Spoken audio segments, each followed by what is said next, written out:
Magandang araw po sa inyong lahat. Ako nga po pala si Maria Cecilia M. Esguera.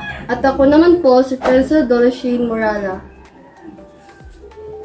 Ang aming tatalakayin sa variety ng wika ay idiolect.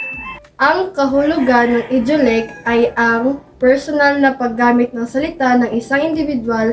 Bawat individual ay may estilo sa pamamahayag at pananalita. Gaya ng pagkakaroon ng personal na paggamit ng wika na nagsisilbing simbolismo o tatak ng kanilang pagkatao. Ito ay mga salitang namumukod, tangi at unique. Mga halimbawa ng idiolect. Magandang gabi, bayan ni Noli de Castro. Hindi ka namin tatantanan ni Mike Enriquez. Di umano'y ni Jessica So. Ang buhay ay weather lang ni Kuya Kim at I Shall Return ni Douglas MacArthur. At yon ang mga kahulugan at mga halimbawa ng idiolect. Maraming salamat po.